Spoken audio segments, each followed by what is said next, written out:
Welcome to TheoTRADE. Don Kaufman here, January 14th, 2026. Markets taking a little bit of heat, but there's still about an hour and 15 minutes to go to the cash close here. Let's get right into it, of course, on this TheoTRADE evening update. Okay, to begin with, so the S&Ps, they're down some 60 points. That is not what is on my mind. What's on my mind? The fact that they're under 69.50. Now, I spoke about that in detail, of course, on this past weekend's update. I talked about the idea of gamma risk kind of imploding. I'm going to get to the bottom line, and then I'll actually show you a little more context around here. If you're in or around 69.50 inside of the S&P futures right now, that is hideously bearish for this marketplace. Again, I'm going to make that clear. I don't care. Some of the earnings are coming out tonight, and Taiwan Semiconductor is going to have earnings tomorrow morning. Yada yada yada. Goldman actually has earnings in the morning. It's not going to matter. Okay, it's where we are presently trading. Okay, all news, push it aside for a moment. This isn't about news. This is about gamma risk. This is about gamma risk and the fact that we're trading back inside the volatility box. Let me go ahead and detail this now. Look, I'm going to open up the screen, kind of full screen chart here. I am not a big market technician, but what I'm about to explain, you need to see supersized. We're going to move from a 1 minute chart.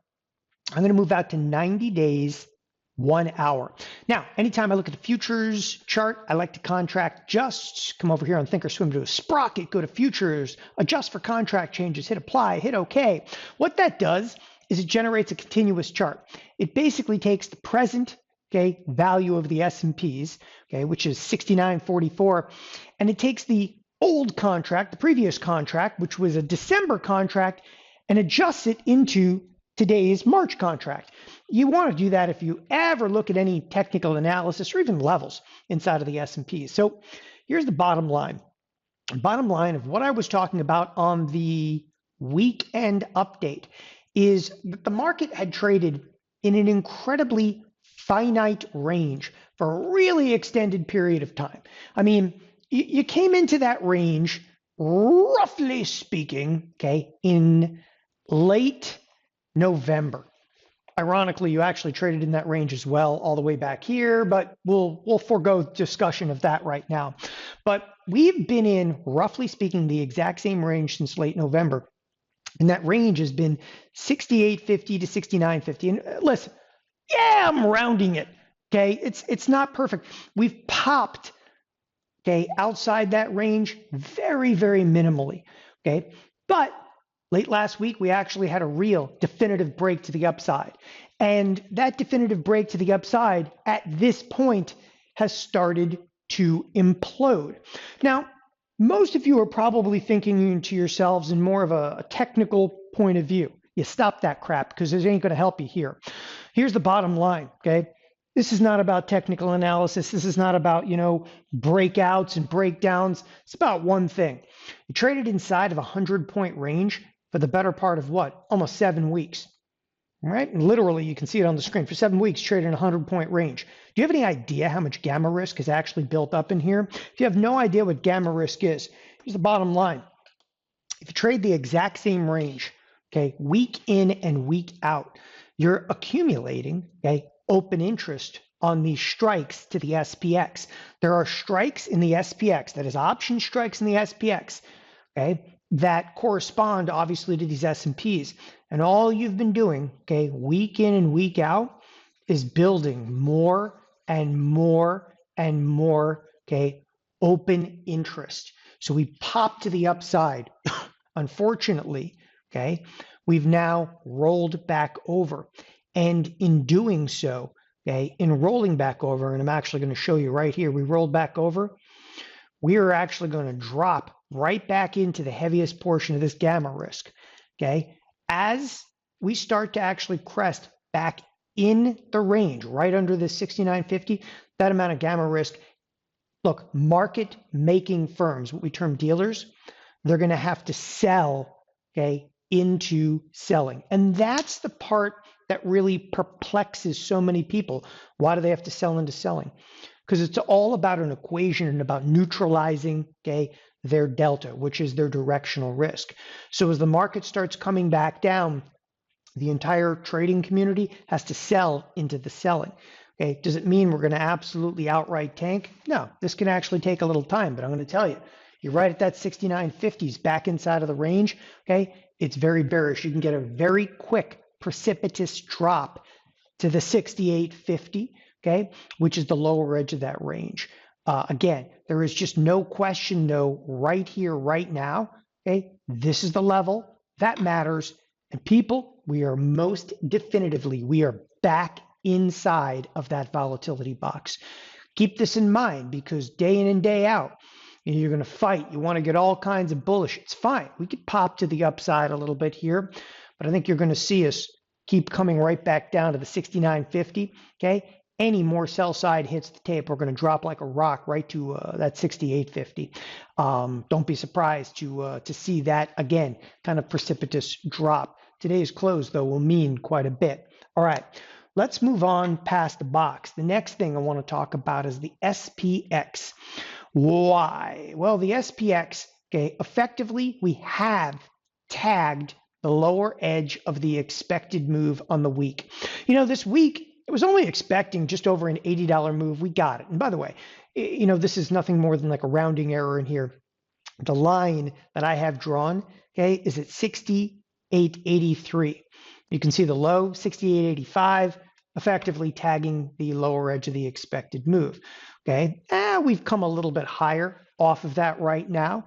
Okay, but we'll see where we actually close in here. Again, to me, what's more imperative right now is not looking necessarily at the SPX, but those S&P futures and in and around that 69.50 level. So onward and upward from there. The next aspect, okay, that really kind of caught my attention today is the VVIX. The volatility of the VIX itself has exploded in the last 2 days of trade. And what's interesting about this is that yesterday, okay, Tuesday, the VVIX took off to the upside. And this is the volatility of the VIX. Like, what is it? It's call buying in the VIX options itself, okay, has kind of exploded. And what it basically means is volatility of the VIX, okay, is soaring right now. So there's two reasons that volatility goes up, okay, in VIX. Two reasons. Number one, you're positioning yourself because you think volatility is going to go up. Or number two, okay, you're positioning yourself into and buying volatility because you're hedging, because you're scared volatility is going to go up. Either way, you want to kind of shake it. It's not a positive for markets. What I found, again, though, so interesting is that the large move really started yesterday, and the S&Ps yesterday were only down like 20 handles at the close. Today we're rocking a little bit, and the S&Ps are down some 55. The Nasdaq's on fire, down almost 400. But the VVIX, yeah, that's real. Okay, that's real. That's a real degree of risk in there, and need to pay careful attention to it. Now, the final piece to the puzzle, so obviously we're breaking into a little bit more volatility, but the final piece to the puzzle, and this is not a positive. This, to me, can only be taken as a negative, the advanced decline line. You got to recognize that at points today, the S&P is traded all the way down to 69.23, okay? It's down about 1%. Were you aware that when the S&Ps were down 1%, advanced decline line was still 50-50. The reason I bring this up, just pause for a second here. You haven't even begun to sell off. You look at this as some sell side activity. The market's not even hitting a stride. It's not even thinking about hitting a stride. It has not begun to sell off. If it did, okay, you would see higher degrees of correlation. And I've been hammering this, okay? I mean, you've got pockets of strength in here, okay, like XLE. What's this crap about? All of a sudden, we need to buy energy. And I'm sure that somebody is going to email me. It's a fundamental reason. Really, is there a fundamental reason that you got Costco exploding up? Oh, let me take a look. Oh, don't worry. Costco's only up 11% on a year-to-date basis. Well, that makes perfect sense. The energy sector, okay, is up literally today 3.5%. Oh, I know it's, again, everybody wants to put a method to some of the madness over here. The truth is, it's rotation into absolute, complete, and total crap. Because you know what? There's no AI to buy. Okay, Broadcom right now is getting pummeled. Nvidia's down some 2%. Okay, Taiwan Semiconductor has earnings in the morning. That's going to be interesting. Can't even imagine that those earnings could even be bad, right? It's Taiwan Semiconductor making crap for Nvidia. We'll see. Okay, but there's pressure into the AI trade, and when there's pressure into AI, okay, everybody runs scared and just buys absolute garbage, except of course financials.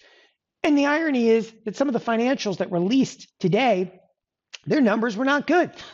They were really bad yesterday, and some of the numbers today, okay, to further that, were not good. And we have Goldman Sachs, Morgan Stanley in the morning, but even the financials, okay, can't necessarily hold it together. But I'm concerned because with an advanced decline line of 50-50, okay, and being back in the vol box, not exactly good things ahead.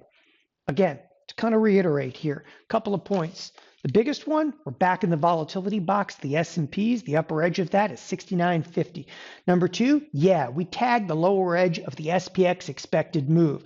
The big question is, with the remainder of the week on Thursday, Friday, can we actually crack outside of this? Now, I'm going to tell you right now, if we crack below 68.83 in the SPX, okay, oh, you're going for it. And you're going to go. You're going to have a big move. Okay, at that point, you look back to the S&Ps and you realize, oh, the lower edge of that volatility box could even be 68.50.